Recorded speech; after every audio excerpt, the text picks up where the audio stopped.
Sonu Kumar is the appellant in this case. Okay, Sonu Kumar is the appellant. Yes. He has been convicted under section 376D and 4th POCSO Act. 376D. Okay. Ji. It is alleged that gang rape has been committed to the victim. Yes. But victim produced by the prosecution in court, she has not identified the appellant in law. At least I am unable to understand what you are arguing. If you are not comfortable in English, you can argue in Hindi also. But what you are arguing, I am not understanding. Yes, continue. I only understood that your client is convicted for the offence punishable under section 376D. Yes. So on what ground you are claiming bail? On ground the victim has examined by the prosecution in court. Yes. Who has not identified the appellant in doc. She has not named the appellant as so show me her evidence. May kindly say Point out her evidence. PW6 Priti. You have annexed her deposition at which page? Lordship. Which page her evidence is there? Deposition is there. Deposition of the victim. Priti Kumari is the PW6. From where I can get Priti Kumari's deposition from this record? Lord has called her already. No, why you people are not annexing those depositions in your interim applications? In judgment in judgment also in para 15 of the judgment. If you want us to rely on judgment, your case, you have no case then. No case against the appellant of the you point out from the record. If you are relying on judgment is that of conviction, not of acquittal. Even though she has been partially declared hostile by the prosecution because he has not identified the appellant in law. वकील साहब मुझे ये समझता है जिसको relief होना है ना जी उसने उसकी सर्टिफाइड कॉपी इसको लगाना चाहिए आए को इसलिए तो लोअर कोर्ट रिकॉर्ड वो सब आप कोर्ट के भरोसे ही करोगे तो फिर वो तो होते रहेगा जब होना है तब डिपोजिशन की कॉपी अगर भेज दिया तो 2 मिनट का काम है एनीवे अब आ गया रिकॉर्ड तो ठीक है हम जजमेंट के पारा 15 में लिखा हुआ है कि साक्षी ने उपस्थित दोनों अभियुक्तों को वो जजमेंट तो आपके खिलाफ है वही जजमेंट पता कि आप रिलीफ कैसा मिल सकता है आपको ठीक है यहाँ प्रैक्टिस जरूर नहीं है कि यहाँ हम लोग एविडेंस यहाँ प्रैक्टिस नहीं है इसीलिए लोग 7-8-9 साल जेल में रहते हैं प्रॉब्लम वो है इसीलिए अगर ये इंट्रीम एप्लीकेशन के साथ सर्टिफाइड कॉपी आप डिपोजिशन की लगाते हैं तो अब हमको पहले दिन दिख जाएगा क्या है जी अनफॉर्चुनेटली ये प्रैक्टिस नहीं है इसलिए तो आपके लोग 10-10 साल जेल में है ना जी तो अब आप बताइए किस पैराग्राफ में विक्टिम ने बताया है कि मैं नहीं पहचानती पारा 15 विक्टिम का है मैं पढ़ के बताता हूँ आपको दोनों अभियुक्त हाँ पढ़िए आप पैरा 15 जी वह रंगे हाथ पकड़ा गया इसका मतलब है वो तुरंत पकड़ा गया ये पैरा 15 है डिपोजिशन का दोनों अभियुक्त उस समय नहीं पकड़ा है बाद में मनोज पकड़ा गया और दूसरा पकड़ा गया वह रंगे हाथ पकड़ा गया इसका मतलब है कि वो तुरंत पकड़ा गया from deposition of the victim you please tell me that the victim has not attributed accusing finger to your client okay इस साक्षी ने हम पढ़ रहे हैं उसी को उसके ऊपर डिपोजिशन पढ़िए जी डिपोजिशन पढ़ दे आपके क्लाइंट का नाम क्या है सोनू कुमार हाँ आप मुझे डिपोजिशन से पढ़ के बताइए कि मैं सोनू कुमार को पहचानती नहीं सोनू कुमार ये घटना में नहीं था सोनू कुमार का इस घटना से कोई वास्ता नहीं इस टाइप से क्रॉस एग्जामिनेशन में जो मटेरियल आया है वो प्लीज पढ़ के बताइए जी ऊपर से पढ़ देते हैं घटना 1 बजे दिन की करीब 2 साल पूर्व की बात है उस समय निकास करके शौच करने बगल में गई थी उस समय वहाँ सोनू और मनोज मेरे साथ गलत काम किया उसके बाद ये हमारे इसमें नहीं है जो आप पढ़ रहे हो ये डिपोजिशन जो है ना नीचे के कोर्ट का उसमें नहीं है वकील साहब मेरे पास तो उसी का सर्टिफाइड कॉपी का फोटो कॉपी हो तो आप वो सर्टिफाइड कॉपी के फोटो कॉपी में से किस पैराग्राफ हम पढ़ा जा रहा है पारा 7 आप बताएंगे तभी हम दोनों मुदालम पहला पढ़ना शुरू कर दिए पैरा 7 है दोनों मुदालम को नहीं पहचानती है राइट हाँ both were present in dock but she has not identified the appellants in dock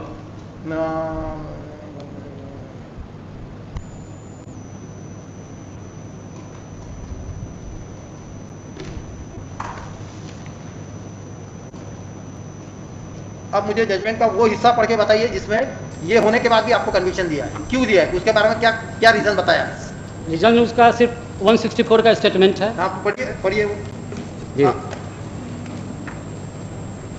judgement से जरूर पढ़ दें अरे भाई साहब वो विक्टिम ने आपको न पहचानते हुए भी आपको क्यों जजमेंट में जेल में भेज दिया कन्विक्शन कर दिया वो बताइए वो क्या कारण लिखता है नीचे का कोर्ट PW7 जो 164 स्टेटमेंट रिकॉर्ड किया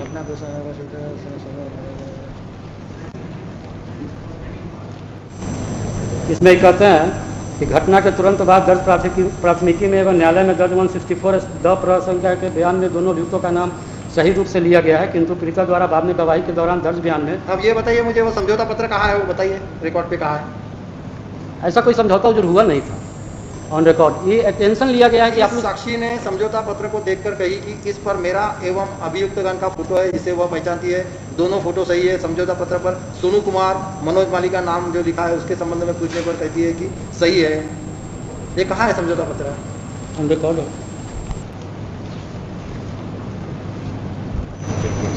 अच्छा, कितने विटनेसेस एग्जामिन किए?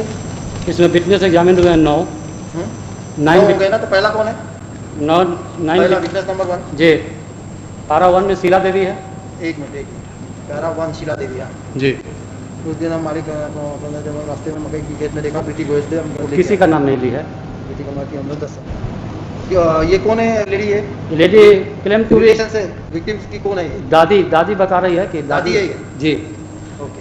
सेकेंड PW2 पारा 14 में मालती दादी भी हॉस्टाइल हो रही है जी। ये नाम नहीं लिया किसी का। मती देवी मदर है, भी नाम नहीं लिया प्लेंट का। हाँ, ये दूसरा कौन है? मती देवी, तो वो कौन है? मदर है। मदर जी, ये भी नाम नहीं लिया है। एक मिनट, तीसरा कौन है? तीसरा है नवल राम, हॉस्टाइल है। नहीं, हॉस्टाइल कौन है ये? जी, विलेजर है। विलेजर जी। एक फेकर नाम है, ये भी कहा घटना 2 दिन बाद घटना के बारे में सुना। एक फेकर नाम है, घटना के बारे में कुछ नहीं जानता हूँ। PW4। PW4 कौन है? ये भी विलेजर है। ये भी विलेजर है जी। एक PW5 है शांति देवी, वो भी कही कि घटना के बारे में कुछ नहीं जानती हूँ। एक मिनट। सावित्री देवी कौन है? वो भी विलेजर है। विलेजर जी।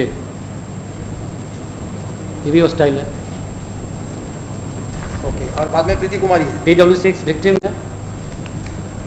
ये पारा 24 में बोली है, दोनों में से किसी ने गलत काम मेरे साथ नहीं किया है। दोनों अभी को देखते हुए कहती कि इन दोनों में से किसी ने मेरे साथ घटना नहीं की। घटना नहीं। ओके जी। लोगों के कहने पर PW7 डॉक्टर है, उसने कोई रेप का साइन नहीं पाई है। Doctor Kanti Kumari. Opinion regarding rape, there is no sign of rape. Yes जी। नेक्स्ट आयो। PW8 है भूपेंद्र कुमार त्रिपाठी, वायु। नहीं, ये तो मैजिस्ट्रेट है। PW8 ब्लॉक से PW8 मैजिस्ट्रेट है ना?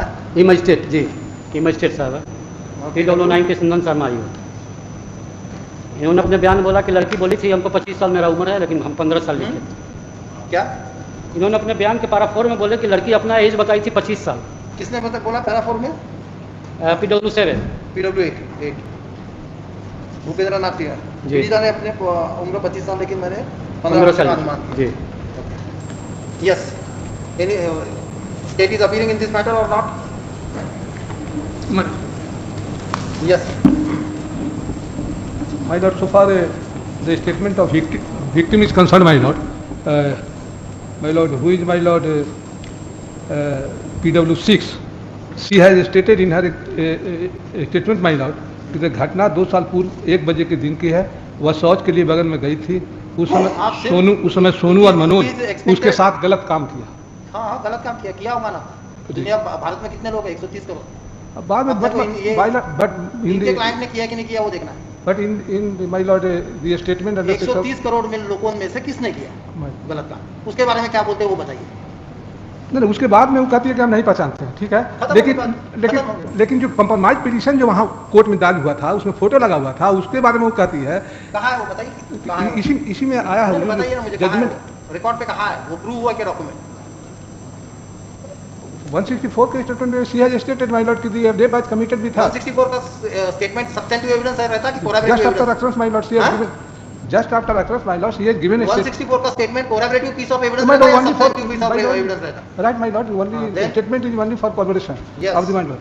सो for doctor is concern my lord, doctor मुझे डॉक्टर मत बताइए उसके ऊपर रेप हुआ है, गैंग रेप हुआ है, लेकिन 130 करोड़ लोगों में से किसने किया? तो ये क्वेश्चन है सर, बाकी कुछ नहीं पूछना। इनके क्लाइंट ने किया क्या, उसके बारे में एविडेंस है क्या? डॉक्टर का है तो माय लॉर्ड अरे भाई साहब, डॉक्टर सिर्फ बताएगा रेप हुआ या नहीं हुआ, इनके क्लाइंट ने किया कि नहीं किया ये नहीं बताएगा he has not given any clear cut statement, but my lord, in a hymen old healed, partial rupture, vagina admitted. सरकारी वकील साहब, My lord, आपको क्वेश्चन किया जा रहा है चैप्टर नंबर 1 पे, आप आंसर दे रहे चैप्टर नंबर 10 के ऊपर का जो प्रश्न है उसका। हम पूछ रहे हैं आपको कि 130 करोड़ जनता में से इनके क्लाइंट ने किया, इसके बारे में क्या एविडेंस है? बस उतना ही बताइए, बाकी कुछ नहीं। बाकी रेप हुआ नहीं हुआ, पार्शियली हुआ, इम्पार्शियली हुआ, वो सब बातें छोड़ दीजिए। इसके बारे में कहती है वो सिर्फ 164 में application for suspension of sentence and for releasing the applicant stroke accused on bail during pendency of the appeal filed by the impugned judgment and order, comma, the appellant, the applicant stroke appellant is convicted of offences punishable under section 376D of the Indian Penal Code, as well as under section 4 of the Protection of Children from Sexual Offences Act. First, the applicant stroke appellant is also convicted of the offence punishable under section 325 Roman 5 of the SC/ST Prevention of Atrocities Act. First, he is sentenced to suffer imprisonment for 20 years apart from imposition of rigorous imprisonment for 20 years apart from imposition of fine on different counts. First one. Next one. The learned counsel for the applicant stroke appellant argued that there is no iota of evidence to connect the applicant to the crime in question. First one. Almost all prosecution witnesses have turned hostile and the victim female child has not supported the prosecution case. First one. As against this, the learned APP argued that there is evidence of medical officer who had examined the victim. So also the victim has stated that she was subjected to into inverted comma galat kaand. Next paragraph.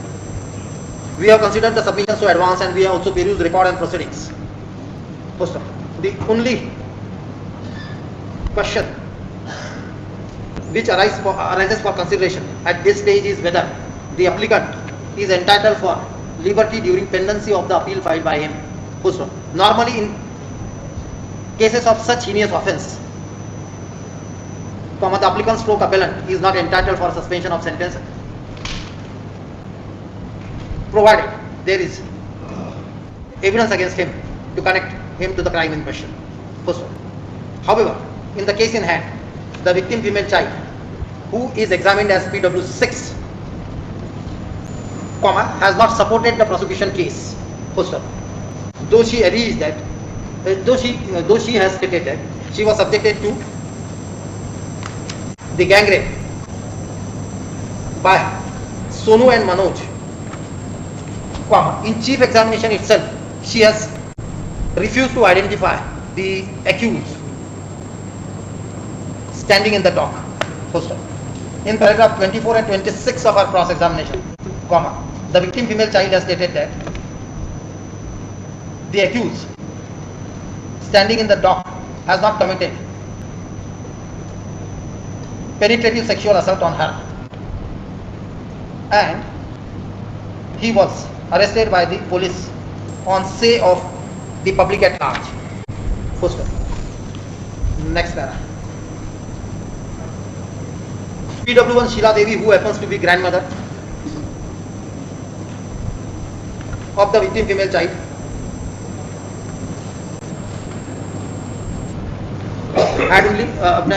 has not supported the prosecution case. First one. Evidence of PW2, evidence of rest of the witnesses is also of no assistance to the prosecution, as they are primarily hearsay witnesses. First one. The medical officer who had examined the victim female child has deposed that on the basis of physical investigation comma, she had not found any sign of rape on the victim female child. Full stop. On the basis of ossification test, PW7 Dr. Kranti Kumari has stated that the victim female child was aged about 16.5 years to 17.5 years of age. Full stop. It is settled principle of law that there is always margin of 2 years on each side in ossification test. Full stop. Next one. In the light of this position of evidence appearing against the applicant stroke accused, he is certainly entitled for suspension of sentence and for his release on bail during pendency of the appeal. Therefore, the order. The application is allowed substantive sentence of imprisonment imposed on the applicant stroke appellant is suspended and he is directed to be released on bail on exhibiting PR bond of rupees 25,000 and on furnishing surety in the like amount to the satisfaction of the law and trial court. Also, the applicant stroke accused should cooperate this court in expeditious disposal of the appeal.